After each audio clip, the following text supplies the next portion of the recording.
હાલો જય શ્રી કૃષ્ણ. કેમ છો બધા? મજામાં ને? આપણે આજે છોકરાઓ માટે રોંઢાનો નાસ્તો બનાવવાનો છે.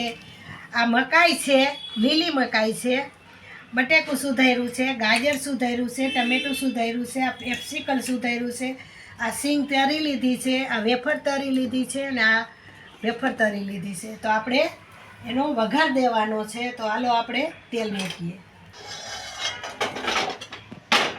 જેટલું તેલ કરી દીધું છે અંદર. હવે તેલ આવી ગયું છે તો આપણે ચમચી જેટલી રાઈ કરી દેવાની, 1 ચમચી જેટલું જીરું કરી દેવાનું, એટલી હિંગ કરી દેવાની ચમચી જેટલી, અને 1 ચમચી હળદર કરવાની. તો આપણે પહેલાં બટેકાનો વઘાર દઈ દેવાનો છે.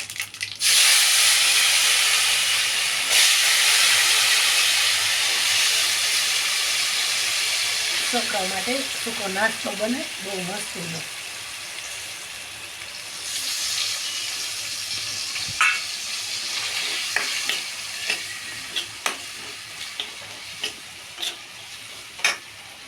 જોઈ પ્રમાણે મીઠું કરી દેવાનું છે.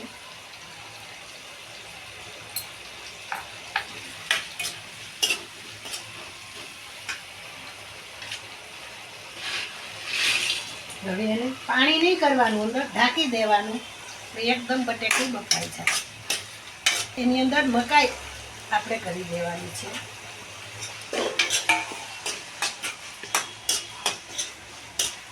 હવે આ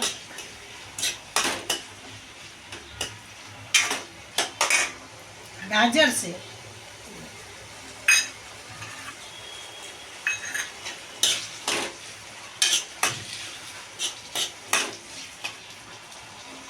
એને થોડીક વાર હળવા દેવાનું. હવે આપણે ખોલી અને એને જોઈ લઈએ.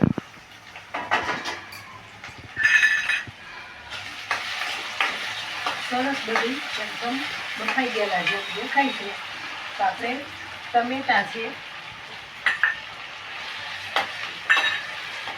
કેપ્સિકમ મરચાં અને મરચી છે, બે મિક્સમાં થયેલી છે.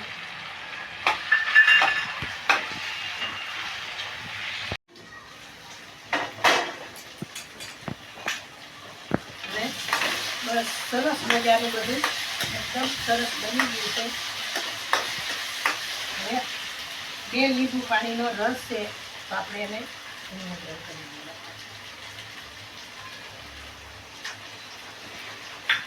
ખાંડ કરી દેવાની છે, થોડીક એવી જમતી ખાલી સ્વાદ પડતી છે.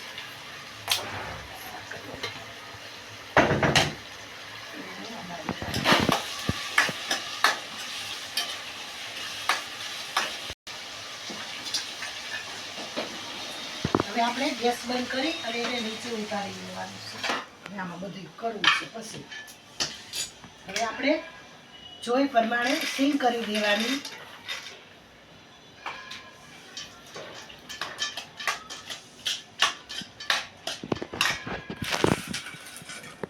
જેવી રીતે સરસ લાગે એ પ્રમાણે આપણે ચીણ કરી દેવાનું છે.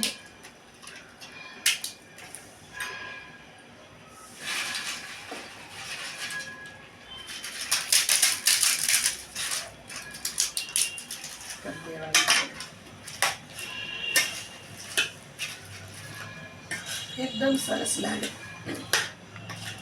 છોકરાઓને આવું તો બહુ ભાવે, તીખું ખાટું મીઠું એવું થાય એટલે છોકરાઓને તો નાસ્તામાં.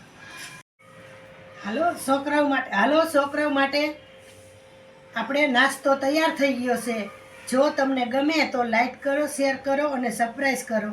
લાલ બટન દબાવવાનું ભૂલશો નહીં. જય શ્રી કૃષ્ણ.